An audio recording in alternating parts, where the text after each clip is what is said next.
오늘 함께 나눌 말씀의 제목은 주의 성령이 내게 임하셨으니입니다. 다 같이 한번 따라 합시다. 주의 성령이 내게 임하셨으니. 주의 성령이 내게 임하셨으니. 여러분, 예수님께서 40일 금식 기도 후에 공생의 사역을 시작하시면서 제일 먼저 하신 말씀은 바로 이 말씀이었습니다. 주의 성령이 내게 임하셨으니. 아멘. 저는 지난 목요일 그동안 꿋꿋하게 암과 싸워왔던 장희주 권사가 주님의 부르심을 받았다는 소식을 접하고는 인간적인 슬픔을 가눌 길이 없었습니다. 그 누구보다도 주를 위해서 헌신하며 전도에 힘썼던 귀한 딸, 하나님께서 수고하셨다고 먼저 당신 품으로 데려가 주셨습니다.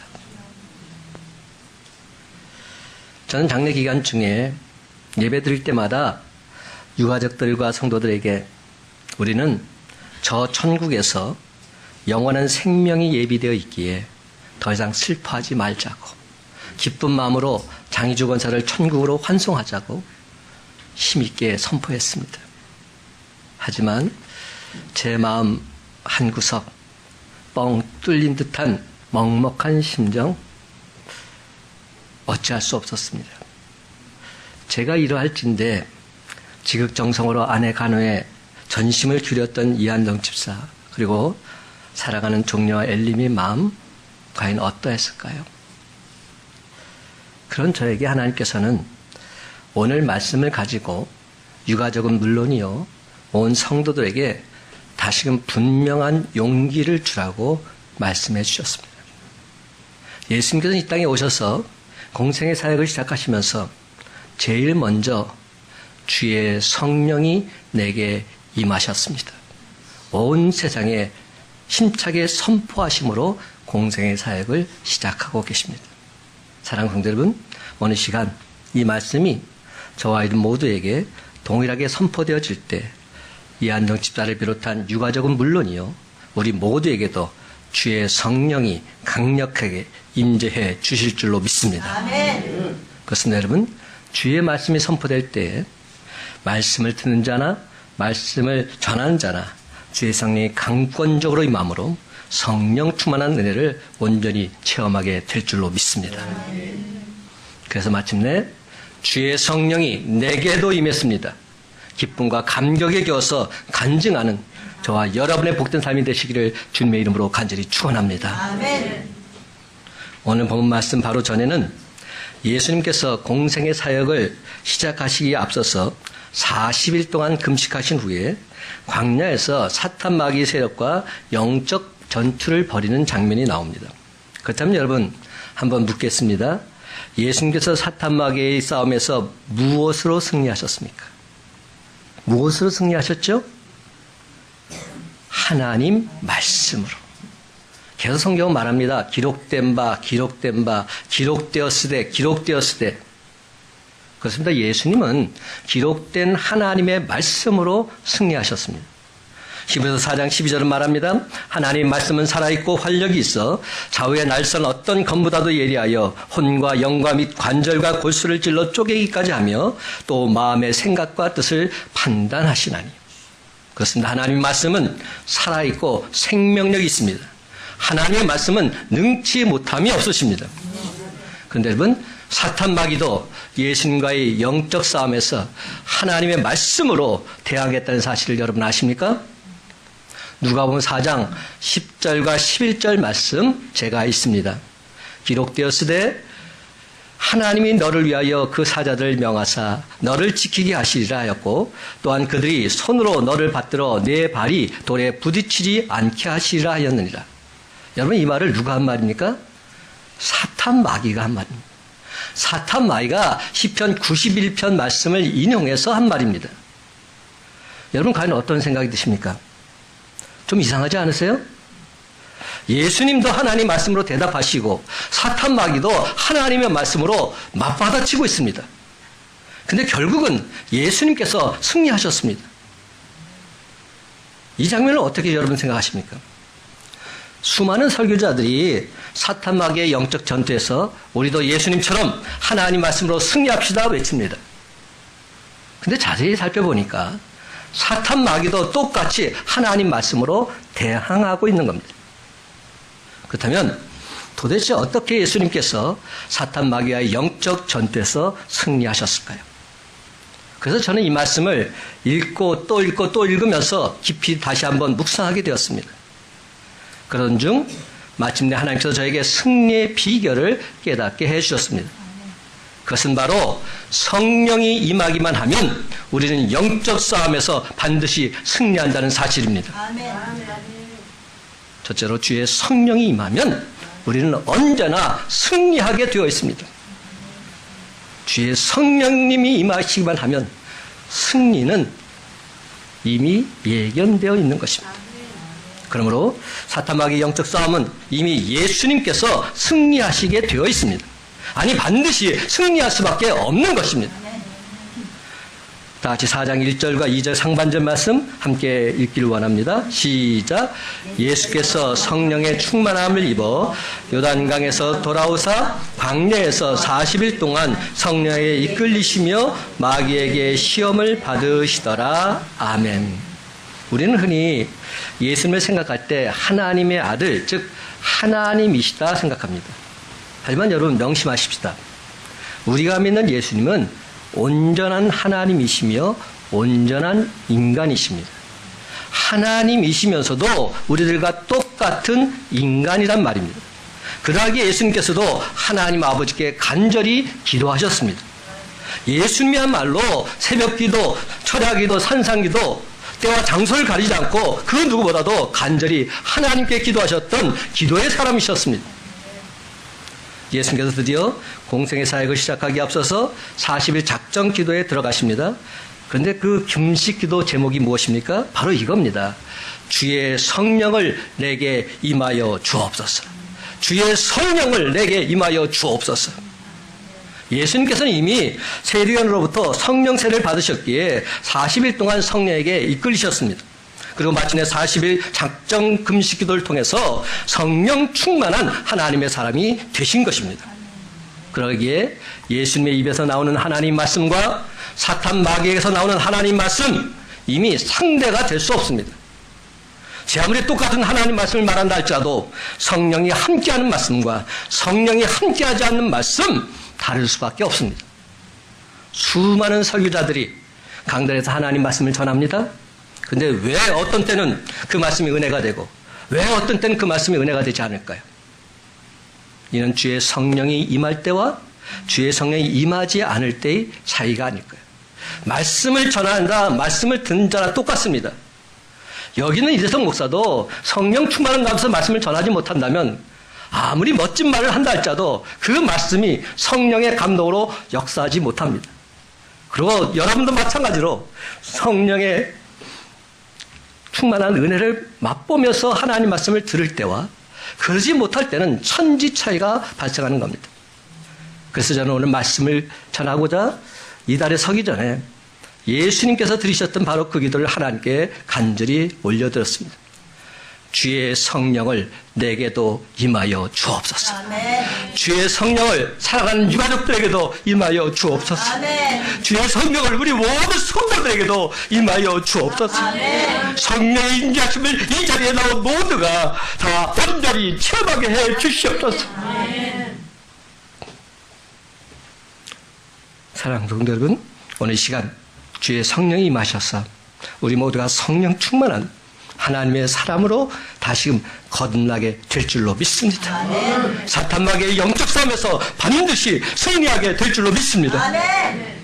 그래서 마침내 모든 영광, 모든 찬송을 하나님께 돌리는 주의 택한 백성들이 저와 여러분이 되시기를 주님의 이름으로 간절히 축원합니다. 아멘.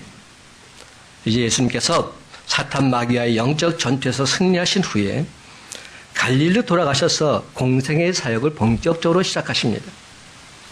근데 바로 그때 따라 붙는 말이 있어요.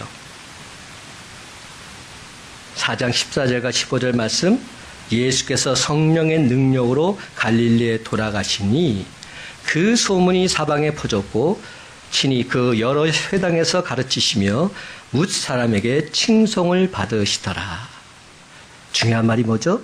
예수께서 성령의 능력으로 갈릴리에 돌아가시니, 성령의 능력으로 갈릴리에 돌아가실 때에 하나님의 역사가 나타나게 된 줄 믿으시기 바랍니다.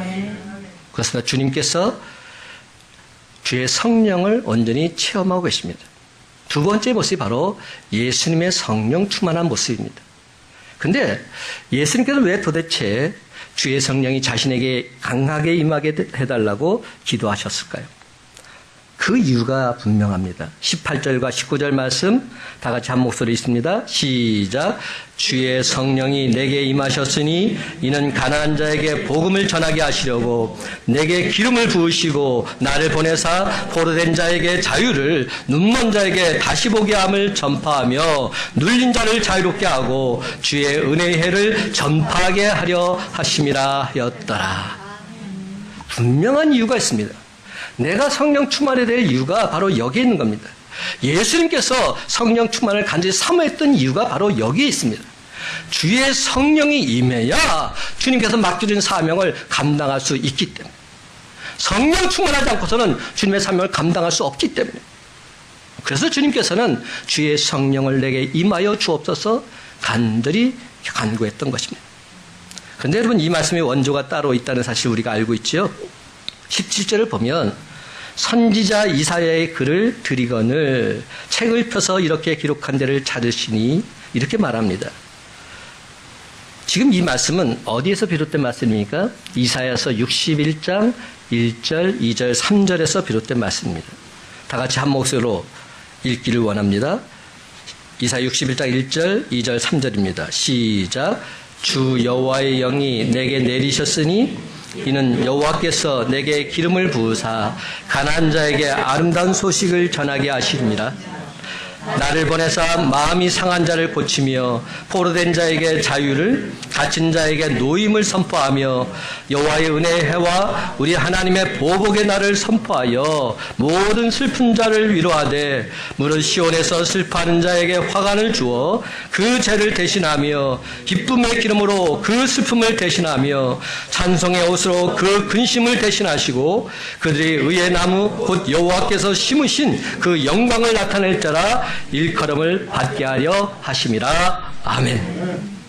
여러분 어떻습니까? 더욱 분명하지 않습니까? 이 말씀은 이스라엘 백성들이 바벨론 포로 생활에 시달려서 미래에 대한 기대를 포기하고 절망하고 있는 바로 그 순간에 이사야를 통해서 주신 소망과 은혜의 말씀입니다. 그것은 바로 하나님께서 이 땅에 메시아를 보내주셔서 인류의 모든 문제를 해결해 주시고 온전히 구원해 주시겠다는 놀라운 계획이었습니다. 예수님께서는 그의 공생의 사역을 시작하시면서 회당에서 이 이사야 예언을 읽으시고 이 예언이 자신에게서 이루어졌다고 선포하고 계십니다. 21절 이 글이 오늘 너희 귀에 응하였느니라. 내가 바로 그 메시아다 말씀하고 계신 겁니다. 그런데 여러분, 이사야를 통한 이 메시아 예언은 오늘날 대망의 21세를 살아가는 우리들에게도 동일하게 주시는 하나님의 살아있는 음성인 줄로 믿습니다. 아멘. 사랑하는 성도 여러분, 주의 성령이 임하신 예수님께서 첫 번째 가난한 자에게 아름다운 복을 전해주신다고 하십니다. 여기서 가난한 자는 단순히 물질적인 가난을 말하는 것이 아니지요. 그보다 더 넓은 의미로 영적인 가난도 포함하고 있습니다. 제 아무리 물질적으로 풍요로운 부자를 할지라도 영적으로 가난한 사람들이 너무나도 많이 있기 때문입니다. 영적인 가난은 물질의 많고 적음과 전혀 상관이 없습니다. 물질적으로 가난해도 영적으로 부유한 사람들이 얼마든지 있을 수 있습니다. 그런데 영적으로 부유한 사람들 반드시 주님을 믿고 신뢰하는 삶을 살게 되어 있습니다. 그들은 하나님 말씀을 온전히 믿고 기다릴 줄 압니다. 그것은 분명한 사실, 물질적인 가난 또한 우리가 또한 결코 도외시해서는 안 된다는 사실입니다. 여러분, 얼마 전에 제가 주일날 말씀드렸죠. 독수리는 절대로 한쪽 날개만으로는 높이 비상할 수 없다고. 두 날개를 함께 힘차게 흔들어야 더 높이, 더 멀리 날아갈 수 있다고. 그렇습니다. 우리는 반드시 개인 구원과 사회 구원을 함께 펼쳐가야 합니다. 이것이 바로 우리 주님께서 행하셨고 우리 주님이 원하시는 아름다운 복된 소식임을 명심하시기 바랍니다.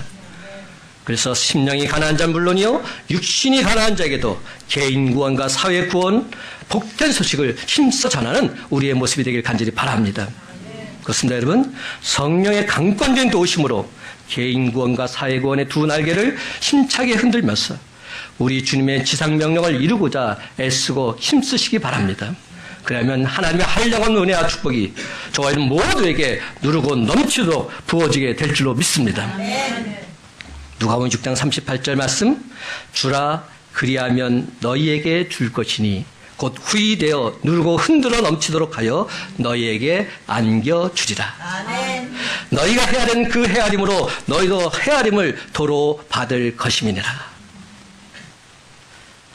주의 성령 임하신 예수님께서 두 번째 하고자 하셨던 것은 마음이 상한 자를 고쳐주고자 하셨습니다. 그렇습니다. 우리 주님은 마음이 상한 자를 고쳐주시는 분이십니다. 우리 주님께서 이 땅에 오신 것은 바로 이렇게 상처받고 마음이 상한 자들 온전히 고쳐주시기 위해서입니다. 사람들은 세상을 살아가면서 여러 가지 일들로 마음에 상처받기가 쉽습니다. 그 상처는 마치 깨지고 부서진 그릇과도 같습니다. 그래서 우리 마음은 언제라도 아무것도 아닌 일에 부서져 버릴 것 같은 그런 위기감을 느끼고 살아갑니다. 그러나 그러한 상처를 세상 방법으로는 완전하게 고칠 수 없습니다.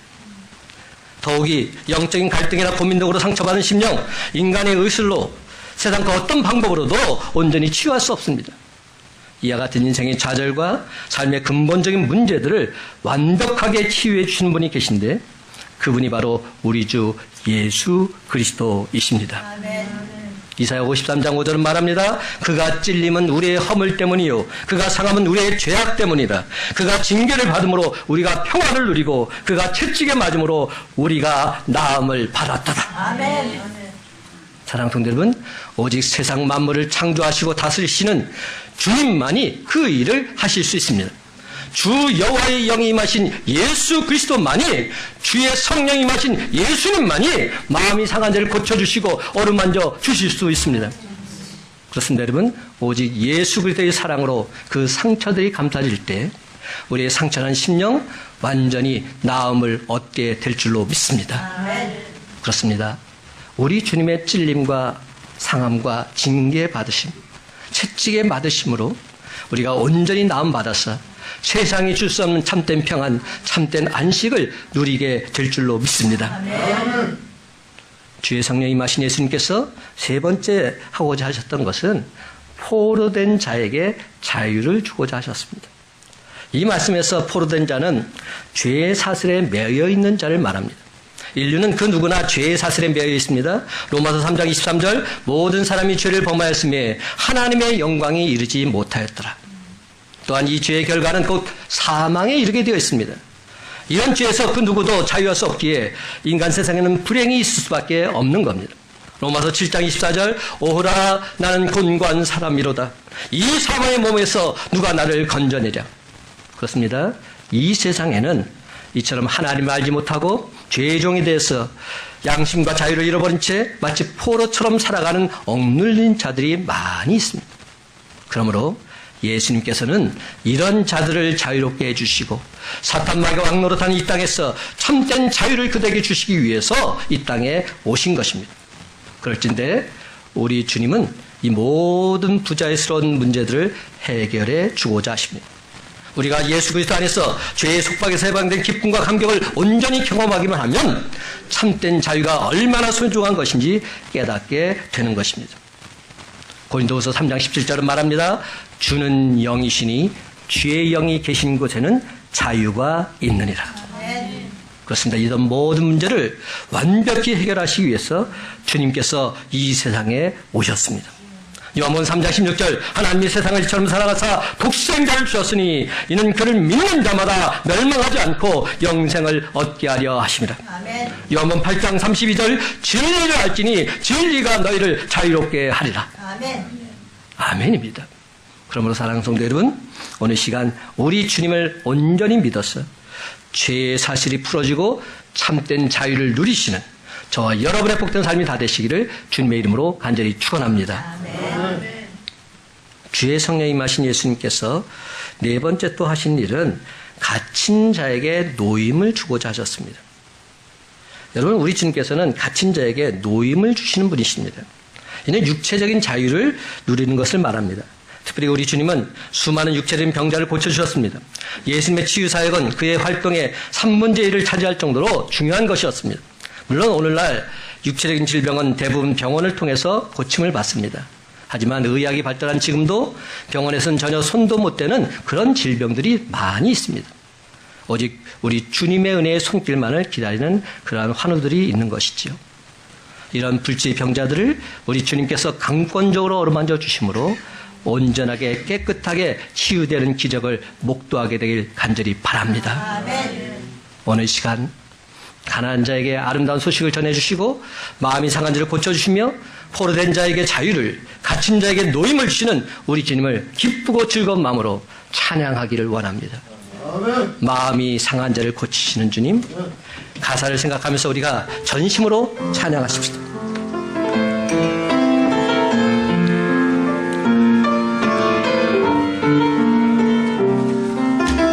마음이 상한 자를, 마음이 상한 자를 고치시는 주님, 하늘의 아버지 날 주관하소서. 주의 길로 인도하사 자유케 하소서. 새 일을 행하사 부흥케 하소서. 의에 줄이고 목이 마르니 성령의 기름 부으소서. 의에 줄이고 목이 마르니 내 잔을 채워주소. 성령으로 채우사, 성령으로 채우사 주보게 하소서. 주의 임재 속에 은혜 알게 하소서. 주 뜻대로 살아가리 세상 끝날까지. 나를 빚으시고 새날 열어주소서. 의에 졸이고 목이 마르니 성령의 기름 부어소서. 의에 졸이고 목이 마르니 내 잔을 채워주소서. 의에 줄이고 의에 졸이고 목이 마르니 성령의 기름 부어소서. 의에 졸이고 목이 마르니 내 잔을 채워주소서.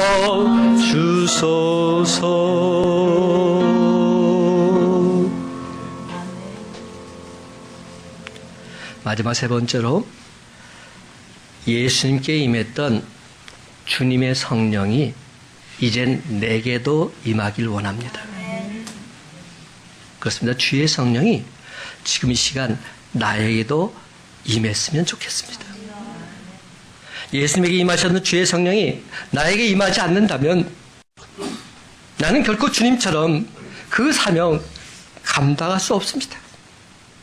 아무리 예수님께서 가난한 자들에게 복음을 전파하시고 믿는 자들의 인생을 180도 전환시켜 주셨다 할지라도 그것이 예수님 당대의 사역으로만 그쳤다면 도대체 그것이 나에게 무슨 소용이 있단 말입니까? 그런데 우리 주님께서는 감사하게도 우리를 불쌍히 여겨주셔서 우리에게 이렇게 말씀해 주고 계십니다. 요한복음 14장 16절부터 18절 말씀 다 같이 한 목소리로 있습니다. 16절부터 18절입니다. 시작. 내가 아버지께 구하겠으니 그가 또 다른 보혜사를 너희에게 주사 영원토록 너희와 함께 있게 하리니 그는 진리의 영이라. 세상은 능히 그를 받지 못하나니 이는 그를 보지도 못하고 알지도 못함이라. 그러나 너희는 그를 아나니 그는 너희와 함께 거하심이요 또 너희 속에 계시겠습니다. 내가 너희를 고와 같이 버려두지 아니하고 너희에게로 오리라. 아멘. 내가 아버지께 구하겠으니 그가 또 다른 보혜사를 너희에게 주사 영원토록 너희와 함께 있게 하시리라. 아멘. 그렇습니다, 여러분. 예수님께서는 또 다른 보혜사를 우리에게 주셔서 영원토록 우리와 함께 있게 해주시겠다 약속해 주고 계십니다. 여러분, 보혜사의 의미를 다 알고 계시죠? 우리를 보호하시고 은혜를 베풀어 주시는 선생님, 영어로는 헬퍼, 카운셀러, 컴포터 이런 뜻입니다. 우리의 도움이요, 우리의 상담자요, 우리의 위로자가 되시는 분. 근데 성경을 보니 또 다른 보혜사를 주시겠다는 말 하고 있어요. 그 말은 원조 보혜사가 있다는 말 아니겠습니까? 그렇다면 원조 보혜사는 누굽니까? 예수님 당신 자신이시죠. 예수님이야말로 우리를 도와주시고 우리를 상담하시고 우리를 위로해 주시는 원조 보혜사이십니다. 그런데 그 예수님께서 부활 승천하시면서 또 다른 보혜사를 우리에게 선물로 보내주시겠다고 약속해 주고 계십니다. 저는 우리 장희주 권사가 먼저 하나님의 부르심을 받았는데 장희주 권사의 마음이 이와 똑같다 생각합니다. 정말로 사랑하는 유가족에게 성령님이 동행하셔서 주님과 동행하는 가운데서 승리하는 삶을 바라고 원하고 있지 않을까요? 예수님께서 부활 승천하시면서 또 다른 보혜사를 우리에게 선물로 보내주신 것처럼 우리 장희주 권사가 저 천국에 소천하면서 이 가정에 우리 모두에게 또 다른 보혜사를 허락해 준 줄로 믿습니다. 아멘. 그 또 다른 보혜사는 누구이십니까? 바로 성령님이십니다. 아멘. 그러므로 오늘 이 시간 우리는 이렇게 하나님께 간구하기를 원합니다. 주의 성령이 이곳에 임하여 주옵소서. 아멘. 주의 성령이 내게도 임하여 주옵소서. 아멘. 주님, 내게도 성령의 기름 부으심을 허락해 주옵소서. 아멘. 주님, 성령의 기름 부으심이 내게 넘쳐나게 해 주시옵소서. 아멘. 고린도전서 2장 1절부터 5절까지의 말씀입니다. 형제들아, 내가 너희에게 나아가 하나님의 증거를 전할 때 말과 지혜의 아름다운 것으로 아니하였나니 내가 너희 중에서 예수 그리스도와 그가 십자가에 못 박히신 것 외에는 아무것도 알지 아니하기로 작정하였습니다. 내가 너희 가운데 거할 때 약하고 두려워하고 심히 떨었노라. 내 말과 내 전도함이 설득력 있는 지혜의 말로 하지 아니하고, 그 다음 말 중요합니다. 다만 성령의 나타남과 능력으로 하여 너희 믿음이 사람의 지혜에 있지 아니하고 다만 하나님의 능력에 있게 하려 하였노라. 아멘. 그렇습니다, 여러분. 사도 바울은 오직 예수 그리스도와 그가 십자가에 못 박히신 것 외에는 아무것도 알지 않겠노라 선포하고 있습니다. 그렇다면 여러분, 한번 생각해 보십시다. 사도 바울이 세상적인 기준으로 볼 때 지혜가 부족한 사람입니까? 능력이 부족한 사람입니까?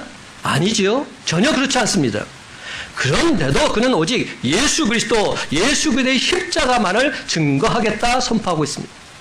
그러면 여러분, 우리도 사도 바울처럼 성령 충만해서 예수 증인이 되면 되는 것입니다. 여러분, 복음을 증거한다는 게 뭐죠? 복음을 증거한다는 것은 설득하려고 애쓰는 것과는 전혀 차원이 다릅니다. 여러분, 전도의 부담을 갖지 마세요. 나는 복음을 증거하기만 하면 됩니다. 증거한다는 것은 설득하는 게 아닙니다. 여러분, 왜 자꾸만 설득하려 하십니까? 아닙니다. 내가 만난 예수 그리스도, 내가 만난 주님을 그냥 전하면 되는 겁니다. 그게 복음을 증거하는 삶입니다. 사도 바울처럼 예수 그리스도와 예수 그리스도의 십자가만을 증거하면 성령께서 함께 하셔서 하나님의 구원의 역사가 임하게 될 줄 믿으시기 바랍니다. 아멘. 그러면 성령께서 다른 모든 것들 온전하게 완벽하게 해결해 주실 것입니다. 그렇습니다. 주의 성령이 임하시만 하면 우리 또한 예수님께서 행하셨던 모든 것들 완벽하게 행하게 될 수 있는 줄 믿으시기 바랍니다. 그렇습니다. 우리도 예수님처럼 가난한 자에게 아름다운 소식을 전하게 될 줄로 믿습니다. 우리도 예수님처럼 마음이 상한 자를 위로하게 될 줄로 믿습니다. 우리도 예수님처럼 죄에 포로된 자들에게 참된 자유를 주게 될 줄로 믿습니다. 예수님처럼 병들어 갇혀있는 자들에게 노임을 주게 될 줄로 믿습니다. 사탄마귀의 영적 싸움에서 반드시 승리하게 될 줄로 믿습니다. 영육간의 병든 자를 치유하고 그들에게 참된 평안, 참된 기쁨을 주는 사명자로 우뚝 서게 될 줄로 믿습니다. 사도행전 1장 8절은 분명히 우리에게 말합니다. 오직 성령이 너희에게 임하시면 너희가 권능을 받고 예루살렘과 온 유대와 사마리아 땅 끝까지 이르러 내 증인이 되리라. 성령이 우리에게 임하기만 하면 우리가 성령의 권세와 능력을 받음으로 말미암아 예루살렘과 온 유대와 사마리아 땅 끝까지 이르러 예수님의 증인이 된다 말씀합니다. 되라가 아닙니다. 될 것이다입니다. 성령이 임하기만 하면 예수 증인이 된다는 것입니다. 그렇습니다. 오직 주의 성령이 저와 여러분에게 임하시기만 하면 우리는 하나님의 권세와 능력을 받고서 땅 끝까지 이르러 예수 그리스도의 증인이 될 줄로 믿습니다. 예수님께서는 십자가에 죽으시기까지 당신의 사명 온전히 감당하셨습니다. 이제 그 사명은 예수님으로 말미암아 아름다운 소식을 전해 듣고 마음의 치유를 받아서 죄의 사슬에서 참된 자유를 얻은 저와 여러분의 몫이 된 겁니다. 그러면 이제 우리는 성령의 권능으로 예수님께서 그러하셨던 것처럼 주님을 알지 못하는 자들에게 그리스도의 복된 소식을 담대히 전해야 할 줄로 믿습니다. 마음이 상한 자들을 전심으로 위로해 주어야 할 줄로 믿습니다. 죄의 사슬에 얽매인 자들 온전히 풀어주는 그러한 역할을 감당하시기 바랍니다. 왜냐하면 먼저 위로받은 우리는 다른 이들을 위로해 줄 수 있는 자격과 특권을 가진 소중한 예수 그리스도의 전령들이기 때문입니다. 저와 여러분은 하나님 말씀을 받은 하나님의 전권 대사들입니다. 그러면 사랑하는 성도 여러분, 오늘 이 시간 사도 바울처럼 성령 충만한 사명자가 되겠노라, 예수 그리스도의 복된 소식을 힘차게 전하는 참된 증인이 되겠노라 다시금 결단하십시다. 그러면서 이렇게 하나님께 기도드리길 원합니다. 하나님 아버지, 지금 이 시간 내가 진정 성령의 기름 부심을 간절히 사모합니다. 주님, 의에 줄이고 목이 마려우니 내게도 성령의 기름을 부어 주옵소서. 주님, 의에 줄이고 목이 마려우니 내 잔을 성령의 기름으로 가득 채워 주시옵소서. 그렇습니다. 여러분, 성령의 임재를 사모하면서 간절히 기도할 때 하나님께서는 결단코 저와 여러분을 고와 같이 버려두지 아니하시고 영원토록 우리와 함께 하셔서 시도 때도 없이 누르고 넘치도록 성령의 기름을 부어 주실 줄로 믿습니다. 이제 말씀을 맺습니다.